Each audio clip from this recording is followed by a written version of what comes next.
चूंकि जो लोग जानते हैं या जो नजर रखे हुए इस केस के ऊपर, गुलाम हैदर के साथ चल क्या रहा है वो सारी चीजें हमारे फर्ज बनता है कि हम उन तक आगाह करें। और दूसरी बात ये है कि कोई नाराज हो कोई खुश हो, हमारा काम किसी को नाराज करना या किसी को खुश रखना भी नहीं है। असल हमारा जो फैक्ट्स हैं हमने कोशिश करनी है कि गुलाम हैदर का असल स्टांस क्या है और असल मुद्दा कहाँ खड़ा हुआ है इस वक्त, वो हमने पब्लिक के सामने रखना है। तो गुलाम हैदर को चूंकि वो खुद इस मामले में पहले की निस्बत कई गुना ज्यादा एक्टिव है। पिछले 1.5 हफ्ते से आपने देखा हो कि वो जब से ये इंसिडेंट हुआ उसके बाद से ज्यादा परेशान है।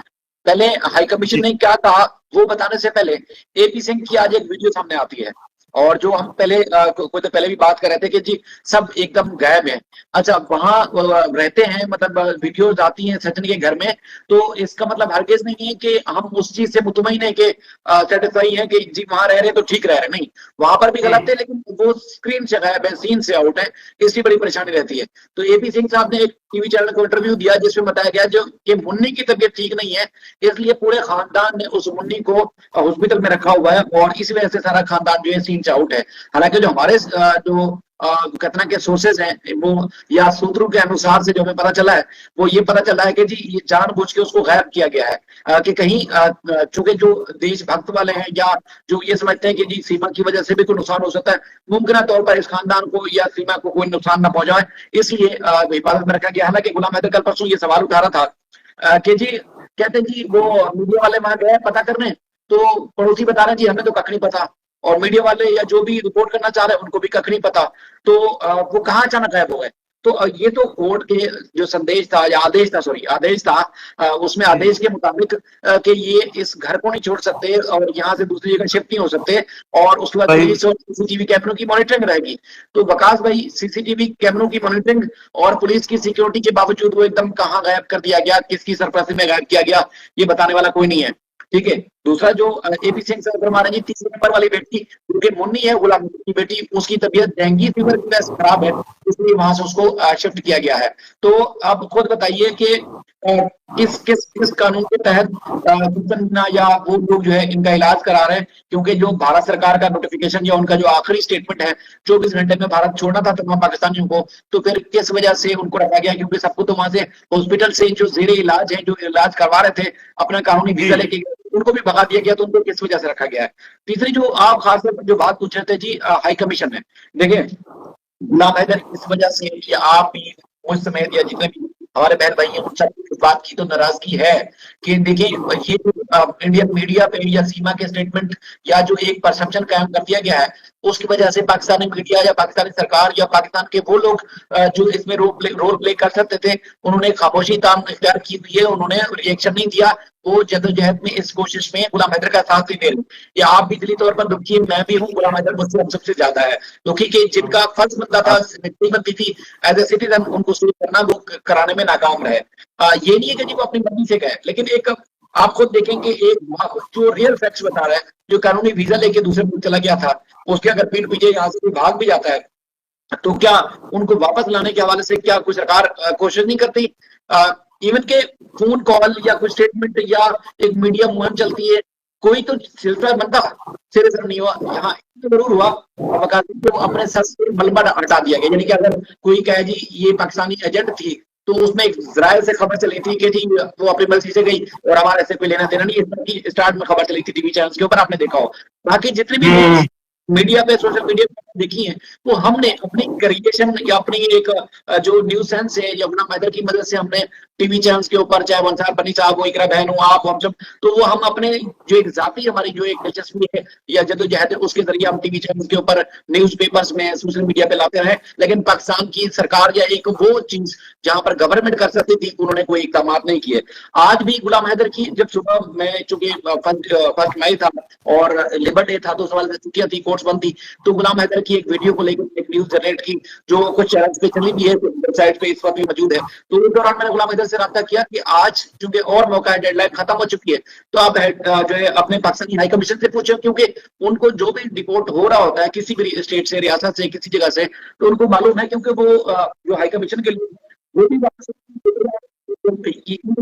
गया हो पहले लिस्ट में तो नाम नहीं था, तो इसमें कहीं उनका नाम हो, तो पहले तो फोन कोई नहीं था। 1-2 घंटे के बाद गुलाम हैदर का किसी ने फोन उठाया और फोन उठाने के बाद पाकिस्तानी हाई कमीशन ने बताया कि देखिए बहुत पहले इनको वापस भेज चुके होते। हमारे हाथ में होता तो बहुत पहले बेच चुके होते।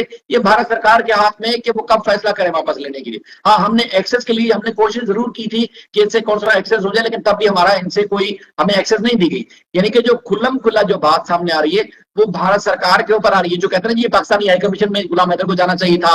आपके शायद नेट प्रॉब्लम कर रहा है। जो लोग कहते हैं ना जी पाकिस्तानी हाई कमीशन में लोग गुलाम हैदर को जाना चाहिए था, इस्लामाबाद जाता, गवर्नमेंट के पास, उन्होंने तो हाथ खड़े कर दिया, हमारा कोई लेना देना नहीं है, हमारे इख्तियार में नहीं है। जिस देश में जिनकी सिक्योरिटी ब्रीच हुई है, जो भी हुआ है, उनकी जिम्मेदारी, हमारा तो कोई वास्ता नहीं है। तो ये पब्लिक को बताना हमने जरूरी समझा, तो इस चीज की अलग से फिर हमने खबर क्रिएट की, और फिर हमने फिर टीवी चैनल, वेबसाइट्स पे, बहुत सारी जगहों पे टीवी पे ये खबरें चली भी हैं, आज भी हमने पब्लिक की है। तो ये मुद्दा है बुनियादी तौर पर कि पाकिस्तान का कोई ऑफिशियल कोई किरदार नहीं है, हाई कमीशन को बेखबर रखा गया है, वो कुछ नहीं कर सकता। जो कुछ करना भारत सरकार ने करना है, लेकिन भारत सरकार बुनियादी तौर पर लगता है कि वो इसमें सियासत कर रही है। तो शाहिद भाई, आज भी और हम कल भी और रिसेंटली तो हम रोजाना सुन रहे हैं, बहुत सारी चीजें हमने पहले भी डिस्कस की है। तो मतलब हमें ये समझ में नहीं आ रहा कि पूरा भारत एक तरफ, पूरे भारत के लोग एक तरफ, यहाँ तक कि मैंने कुछ जो हिंदू फैमिलीज थी उनके भी मैंने देखे, ऐसा नहीं कि सारी, मैं सिर्फ ओनली मुस्लिम की बात कर रहा हूँ, कुछ हिंदू फैमिलीज की भी मैंने वीडियोस देखी, जिसमें से एक चंद्र राम नाम का जो हिंदू जो है, उसके बच्चे भी हैं, वो पाकिस्तान से हिंदुस्तान गया था, और तकरीबन पिछले 6 से 8 साल से वो रह रहा है। तो उसको भी वही सिचुएशन थी, उसने भी यही कहा। जो भी यहाँ से अक्सर लोग जाते हैं वो कहते हैं कि हमारे पाकिस्तान के अंदर जो है धर्म तो मतलब वो था, परेशानी थी, नुकसान था, हमारे बच्चों को अगवा करके ले जाते हैं। ये अक्सर जो जो हिंदू यहाँ से जाते हैं तो वहां ये बात वो करते हैं, हमदर्दी हासिल करने के लिए, जो सीमा कर रही है, ठीक है। तो वो ये कह रहा है कि वो अपना धर्म बचा के हम पाकिस्तान से हिंदुस्तान आए थे, तो वहां तो उसको भी नहीं देखा गया, उसको भी भेज दिया गया। तो एक तरफ अपने जो हिंदू, जो रियल पैदाइशी हिंदू है, और दूसरी तरफ ये सीमा जो पाकिस्तान से गई है, जो भी ढोंग ड्रामे रचा के, या जो भी पाकिस्तान का मतलब गलत दिखाने की कोशिश कर रही है। तो मतलब समझ में नहीं आ रहा है शाहिद भाई, एक तरफ पूरा हिंदुस्तान में जो लोग 35-35 साल से, और एक तरफ ये सीमा, ये बिल्कुल अलग ही, मतलब कानून वगैरह सब इससे अलग हो गए। जैसे मोमिन साहब ने एक दफा सर ये कहा था शाहिद भाई, कि उन्होंने कहा था अगर सीमा को नागरिकता दी जाती है, सीमा को मजीद शरण दी जाएगी, तो ये बिल्कुल भारत की संस्कृति को खराब किया जाएगा। ठीक है, सीमा को नागरिकता नहीं दी गई, हो सकता मजीद भी ना दी जाए, मगर शाहिद भाई जो हो रहा है ये तो बिल्कुल ही बरअक्स है ना। मतलब अगर नागरिकता नहीं भी दी गई उसको, अगर वहां की नेशनलिटी नहीं दी जाएगी, मगर शाहिद भाई ये तो सब तमाम लोग, जिसकी 14 दिन की बच्ची, एक ऐसी भी लेडीज थी जिन्होंने कहा मेरे 11 साल बच्चे हैं, जिसमें से ये वाली बच्ची मेरे 14 दिन पहले हुई है, उस 14 दिन पहले की बच्ची को भी रोका जा रहा है, उसकी मां को भेजा जा रहा है। और शाहिद भाई आपने भी वीडियो देखी होंगी कि एक अक्सर, पता नहीं आपने कौन सी वीडियो दिखाया जा रहा है कि गवर्नमेंट की एक बाकायदा गाड़ी है, उसीदार गवर्नमेंट की गाड़ी वहां तक छोड़कर आ रही है, अटारी बॉर्डर तक। तो मतलब फिर दूसरी तरफ ऐसा क्यों है कि गुलाम हैदर के बच्चों के बारे में नहीं सोचा जा रहा? तो क्या हमें ऐसा लगता है कि शायद कि इनसे कुछ काम भी कराने हो, खाली सीमा से नहीं, गुलाम हैदर के बच्चों से भी कोई काम लिया जाना हो आगे चल के पाकिस्तान के खिलाफ? ये हमारे सब लोगों को समझना चाहिए कि इस वक्त जो राज है ना भारत में, जो भारत सरकार या राज है, वो है आतंकवादी, हिंदू आतंकवादियों का राज है। उनकी राजनीति वहां चलती है और उनके आगे किसी की नहीं चलती। इसी तरह जो वाकई में रियल में सवाल उठाने वाला है वो भी मीडिया है और सोशल मीडिया है। तो वो भी जो ज्यादा कमांड है या ज्यादा बड़ी तादाद में है, वो भी इसी तरह अंधभक्तों की एक फौज है जो कि उसी तरह गलत कामों को प्रमोट करने में सोशल मीडिया पे जो है वो उनका राज है। अभी आप जो हालिया दिन चल रहे हैं उसमें जो पाकिस्तानी उन चीजों को फॉलो करते हैं, आपके पास अभी टाइम नहीं होगा, मैं आपको एक दो वीडियो सुनाता। उनका क्या है, बड़ी खबर है ये, बड़ी खबर है ये, फला ये झूठ, पूरा दिन झूठ होता है। इवन के मुजम्मिल जो कि उस दिन ये पहलगाम में इंसिडेंट हुआ, मुजम्मिल जिप लाइन ऑपरेटर है वहां पर पहलगाम में, जो भी वहां विजिटर जाते हैं उनको जो है वो जिप लाइन पे ऊपर जाके छोड़ देते हैं, तो वो घूमते ऊपर से नजारे देखते हैं, बड़े खुश होते हैं। तो जिप लाइन पे जैसे ही उसने एक शख्स को बिठाया जो कि आगे अपने ट्रेवल करके नजारों का जो एंजॉय करना चाह रहा था, नजारों को देख के, तो उसने उसी दौरान फायरिंग शुरू हो जाती है। और चूंकि आप खुद समझते हैं इन चीजों को, जब कोई मुसीबत होती है या कोई ऐसी अनहोनी हो जाती है, अचानक सी हो जाती है, तो हम मजहबी लिहाज से क्या कहते हैं, ओहो अल्लाह अकबर अल्लाह अकबर अल्लाह अकबर, गॉड इज ग्रेट, ठीक है, अल्लाह बहुत बड़ा है, ये हम उसका जो है अल्लाह अकबर का विर्द करते हैं, सर के ये मुसीबत टल जाए या उस मुसीबत से बचाव के लिए। बिल्कुल। तो उसको भी उसने, जब ये फायरिंग अचानक हुई तो उस बेचारे ने भी इसी तरह अल्लाह अकबर 3 दफा बोला, तो उसको भी नेगेटिव करके इन्होंने जो गोदी मीडिया था, इन्होंने इस तरह बढ़ा चढ़ाकर पेश किया, इस तरह बढ़ा चढ़ाकर पेश किया कि आप सोच नहीं सकते। मिसाल के तौर पर हमारे अल्लाह का शुक्र है, मतलब हमेशा उस परवरदिगार का हम शुक्र अदा करते हैं कि हम मुसलमान घराने में पैदा हुए मुसलमान है, लेकिन हमें कभी ये खुशी नहीं होती कि हम किसी हिंदू को कि जी आप नारा लगाओ, जरा अल्लाह अकबर का नारा लगाओ, क्योंकि हमें उसकी उसके उसके मकरूह चेहरे से, उसकी मकरूह जुबान से हमें जो अल्लाह अकबर कहलवाना अच्छा नहीं लगेगा। ठीक है, अल्लाह ताला ग्रेट है और हम हमेशा समझते इस बात को, तो वो अगर झूठे मुंह कहे तो हमें अच्छा लगेगा। लेकिन हाँ, कोई 2 नंबर इसी तरह आतंकवादी हिंदू होंगे, गुलाम हैदर लाइव कर रहा होगा, आप लाइव कर रहे होंगे, मैं लाइव कर रहा हूँ, पीछे नीचे क्या लिखा होगा, राम राम बोलो, सलाम बोलो, सलाम बोलो। अबे भाई तू है कौन, क्या औकात है तेरी, ठीक है, कौन है? मतलब तुम अगर ये समझते हो, अगर धार्मिक इश्यू पे आ जाओगे तो ना ही तुम्हें याद दिला देंगे कि तुम हो कौन, तुम्हारी औकात क्या है, ठीक है। या फिर जो हमेशा नीच जात होता है ना, कमी कमीन जिनको अक्सर बोलते हैं हम, तो अक्सर उनको कहते हैं जी हमें मुअज़्ज़ज़, हमें क्या कहते हैं, बड़ा वो एक बढ़ा चढ़ा के पेश करे, जिन माशरा रिस्पेक्ट हमारी करे। तो ये जो 2 नंबर लोग होते हैं ना, जो बेचारे कमी कमीन, जो अंदर से उनकी जो है वो एहसास कमतरी का शिकार भी होते हैं कि हम तो हैं तो नीच, लेकिन ये कि लोग हमारी रिस्पेक्ट करें, तो वो भी इसी तरह की कोशिशें कर रहे होते हैं चीजें कि जी आप हमें राम राम बोलो, आप हमें ये कहो, आप हमें ये कहो, क्यों कहो, ठीक है, हमें तो अच्छा ही लगता है। देखिए शायद भाई, एक मिसाल है, हम लोग मुस्लिम हैं, ठीक है, हम लोग सलाम करते हैं, तो नॉर्मली तौर पर जो हिंदू में वो नमस्ते और नमस्कार जो भी होता है, चले हम तो उतना तो बोलते हैं। अब हमने कब किसी को कहा है कि हम ये भी बोले, अल्लाह अकबर भी बोलो, सरकार की आमद मरहबा भी बोलो, ठीक है, आपका अपना धर्म है, अपने यहाँ से बोलते हैं, ठीक है, मगर अब हमें ये बोलना, मैं कुछ और लोगों की बात भी कर रहा हूँ, जय श्री राम तो एक अलग चीज आ गई ना। अगर धार्मिक उसमें बात करें तो नमस्ते होगा या नमस्कार होगा ज्यादा से ज्यादा, ठीक है। अब वो जय श्री राम और बहुत सारे पता नहीं क्या क्या, तो वो धार्मिक नारे यहाँ पर क्या जरूरत है, यहाँ हम धर्म की बात करते हैं, बहुत सारे यार लोग करते हैं, बहुत सारे। वो झूठे कमीन लोग हैं जिनको जिनको खुद पता है कि हम कहां पर खड़े हुए हैं, वो बेचारे अपने आप को मुतमईन करने के लिए, सेटिस्फाई करने के लिए वो इस तरह की चीजें करते हैं। अच्छा, उनसे फिर भी हमारा कोई लेना देना नहीं, हम वैसे रिस्पेक्ट करते हैं, हमारा मजहब कहता है कि जी हम तमाम लोग की रिस्पेक्ट करते हैं, हम रिस्पेक्ट करते हैं, लेकिन वो जो नीचपन करते हैं, कमीनपन करते हैं, हम वो लोगों को बता रहे हैं कि असल हमें किन चीजों का सामना करना पड़ता है। अभी पिछले दिनों से, जैसे 2 साल से आपने भी बहुत सारे लोगों की रिस्पेक्ट की और बहुत सारे लोगों को आपने स्पेस दिया, इवन कि अपना प्लेटफॉर्म दिया, सोशल मीडिया का, तनवीर भाई ने, हम सब ने प्लेटफॉर्म दिए।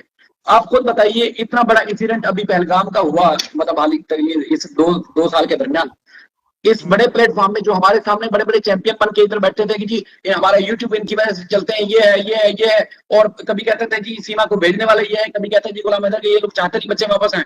कभी बड़े इंडियन चैनल के ऊपर जो कि झूठी खबरें चलाते हैं, कभी उस प्लेटफॉर्म पे इनको देखा, इनकी शक्लें देखी आपने कि बैठे हूँ ज्ञान बांट रहे हूँ, जिसमें सिक्योरिटीज इश्यूज के ऊपर बात कर रहे हूँ या नेशनल इश्यूज के ऊपर बात कर रहे हूँ, कख नहीं, इनकी औकात क्या थी, टके नहीं। इनके वो एक अल्फाज अक्सर बोलते थे कि गटर के कीड़े, जिनको हमने बड़ी रिस्पेक्ट दी, वो हमारे खिलाफ हो गए, हालांकि हमने उनको स्पेस दिया, वरना वो, और उसके बाद फिर उन्होंने क्या किया, यहाँ पे जब चेहरे उन्होंने वो कहते ना कि रोशनास करवा लिए, पब्लिक कर लिए, लोग समझने लगे हाँ जी बिल्कुल ये, तो उन्होंने अपनी अपनी 2 टके की दुकानें खोल ली। तो आज भी उनकी औकात वही है, जो शराब पी के चूहा जो है वो जंगल में दौड़ जाता है और शेर को कहता है तो क्यों अपनी जिंदगी खराब करा रहा, चल आगे चलते हैं।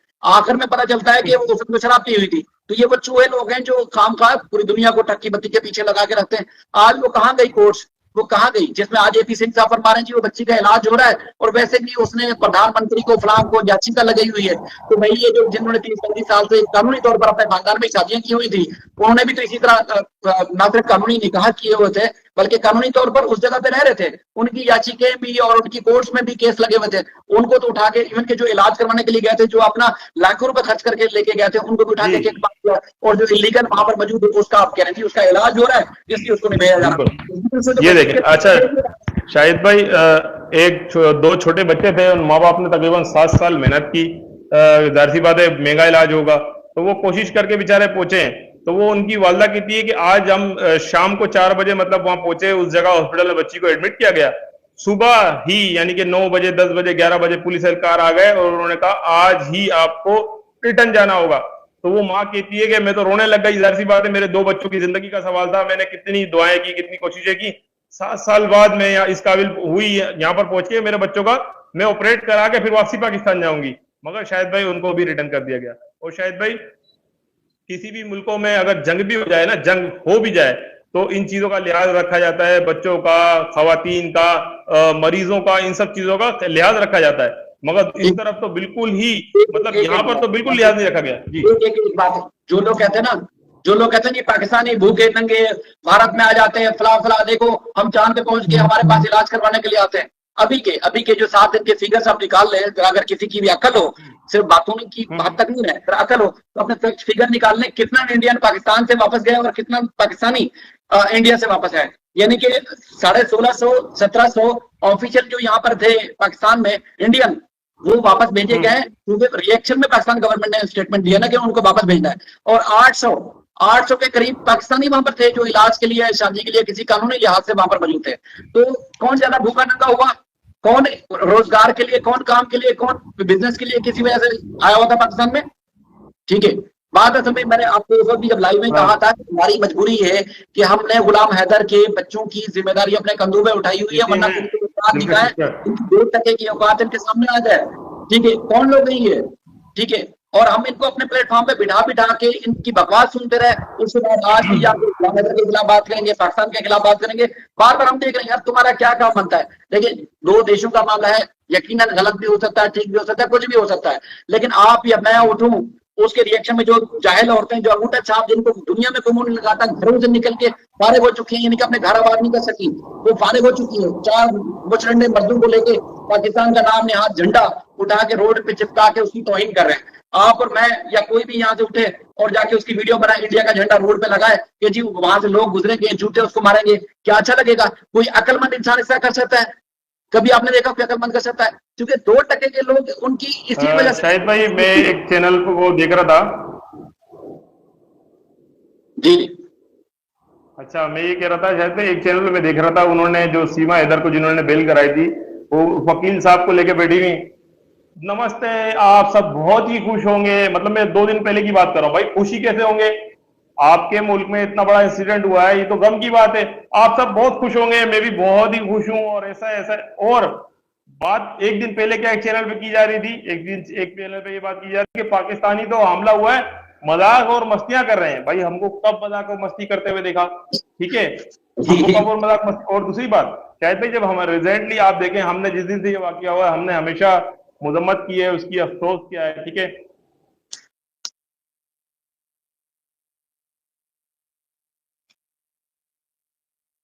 आपका नेट डाउन हो गया वकास में शायद, या मेरा हो गया, समझ नहीं आ रही।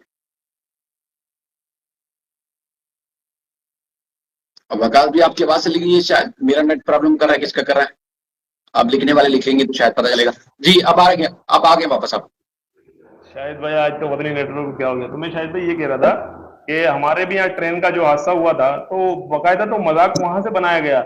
हमारे यहाँ से आप दिखा दें किसी चैनल पे मजाक बनाया गया। एक मिनट, अभी थोड़ी देर पहले एक चीज है कि वो कहेंगे जी भारत, ये जो बलूचिस्तान वाले वो आजादी की तहरीक लड़ रहे हैं, आजाद होना चाहते हैं, पाकिस्तान ने उसके ऊपर कब्जा किया हुआ है। भाई जो कश्मीर वाले हैं वो भी 74 साल से आजादी की तहरीक लड़ रहे हैं, उसमें तुम्हें क्यों मिर्चें लगी हुई हैं? ठीक है, और उसके बाद फिर वहां जो दूसरे जो स्टेट है, 7 सिस्टर्स हैं, 7 सिस्टर्स वो भारत के साथ ही रहना चाहते हैं, वो भी अलग होना चाहते हैं, उनके ऊपर तुम लोगों को क्यों मिर्चें लगती हैं? इस तरह कई और जो वहां के स्टेट्स हैं वो भारत के साथ रहना नहीं चाहते, वो कहते हैं कि भारत ने कब्जा किया हो हमारे ऊपर, वो भारत को मानते ही नहीं है। तो फिर उसमें तुम्हें जो है वो उनकी आजादी, उनको आजाद होना वो पसंद नहीं है, लेकिन बलूचिस्तान को उनको बड़ा याद आता है। भाई बलूचिस्तान के लोग गैरतमंद हैं और बड़े मेहनती लोग हैं, हमेशा अपने देश, अपने वतन, अपने मुल्क से हमेशा प्यार करते हैं। और एक जो जाहिल हिंदू है, एक आतंकवादी हिंदू, वो क्या लिख रहे हैं, तुम लोग नहीं सुधरोगे। हाँ, नहीं सुधरेंगे, क्या कर लोगे भाई? क्या उखाड़ लोगे? बांग्लादेश का कुछ उखाड़ लिया, उधर से चूंकि तुम्हारी राजनीति चलती है हिंदू मुस्लिम में, तो इस तरह हिंदू मुस्लिम करके तो तुम लोग इस तरह तमाशे लगा सकते हो। चीन का क्या उखाड़ लिया, वहां चूंकि वो मुस्लिम कंट्री है नहीं, इसलिए वो जो तुम लोग की बगैर तेल के बजाता है, उधर बड़े खुश रहते हो, सही रहते हो उधर। वो जैसे चूहा जो ना बिल में घुस जाता है, तो तुम दबा के घुस जाते हो बिल में। यहाँ चूंकि हिंदू मुस्लिम में राजनीति चलती है तुम्हारी, यहाँ आगे बकबक करने, बकवास करने के लिए पहुंच जाओगे। ये है तुम्हारी असल औकात। शाहिद भाई, जैसे कि अभी आपने जो बात करी, हमसे पूछते हैं बलूचिस्तान में क्या हो रहा है, तो जो 4 महीने 3 महीने लॉकडाउन कश्मीर में लगा रहा, और हम जो वो वीडियोस देखते हैं, क्या वो झूठी हैं? अगर जो लोग ये कहते हैं कि पाकिस्तान में हिंदू प्रताड़ित,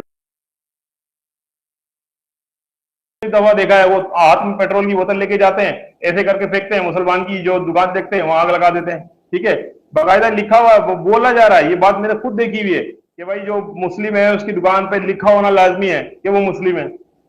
और एक सियासतदान है, वो बीजेपी की सियासतदान है, मैं भी नाम ठीक से नहीं जानता, गिलासीज लगाते हैं, बिल्कुल जो गोरा सा रंग है उनका साफ सुथरा, वो जाकर ये कह रहे हैं कि भाई मुसलमानों से चीजें नहीं लो, फलाना नहीं करो। तो ये सरकार तो वहां पर ये सियासत कर रही है भारत के अंदर।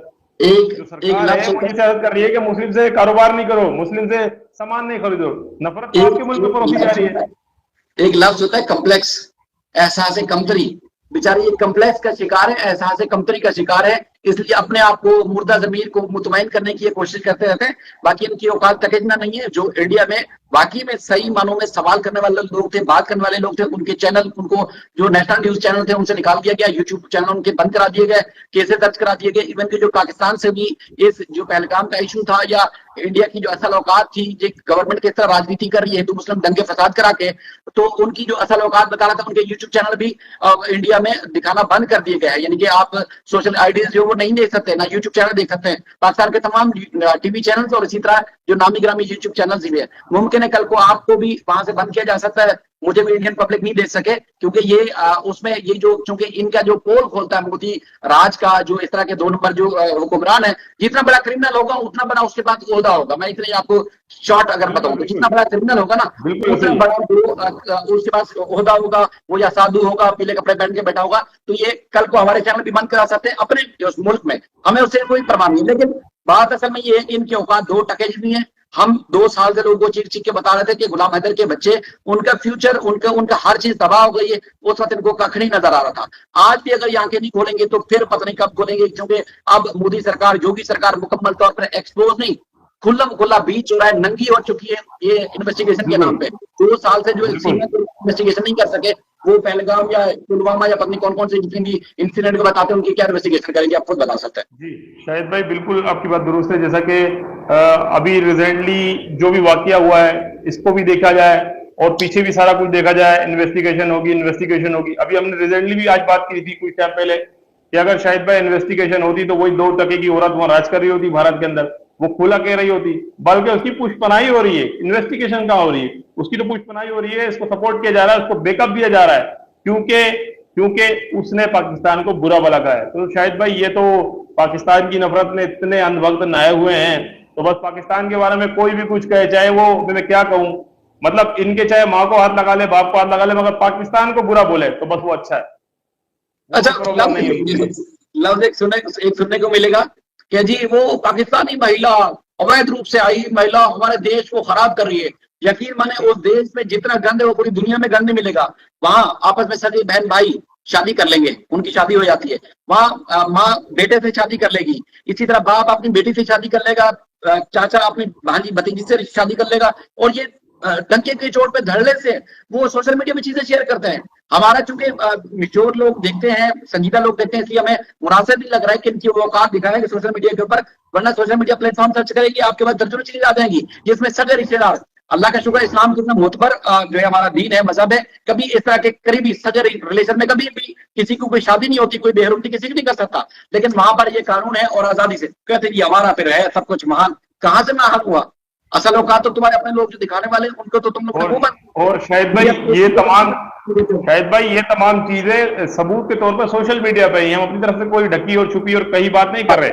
हमारे पास अगर चाहें तो मैं आपको अभी भी दर्जन चीजें दिखा सकता हूँ।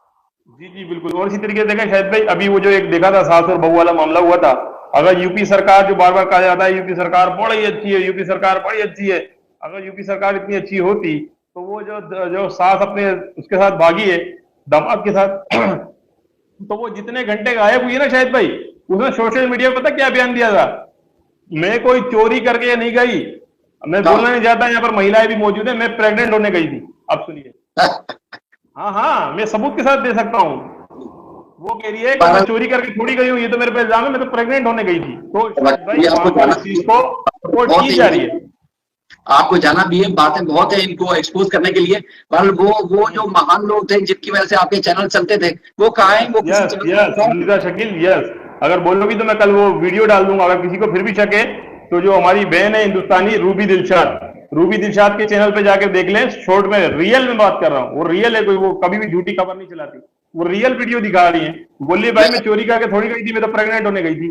मैं जरूर लिंक आपको भेज सकता हूँ। इसी तरह जिन्होंने अपने सगी बेटियों से, सगी माँ से, सगी बहन से, इसी तरह सगे रिश्तेदारों से जिन्होंने शादियां की हैं और डंके की चोट पे की है, वहां पर आपके पंडित भी खड़े होते हैं, वहां सारी चीजें हमने अभी कर ली है, मंदिर में कर ली है और उसके बाद हम लीगल कर लेंगे। इस तरह के दर्जनों स्टेटमेंट हैं जो हमारे पास पड़े हुए हैं। ठीक है, हम तो वही बात है कि इनको औकात दिखाने का भी टाइम नहीं है, अभी मजीद इनको दिखाएंगे औकात। जी, तो शायद भाई मेरा बुलावा भी आ गया है, तो फिर इंशाल्लाह बात करेंगे, ठीक है। बीवी को बहुत अस्सलाम वालेकुम।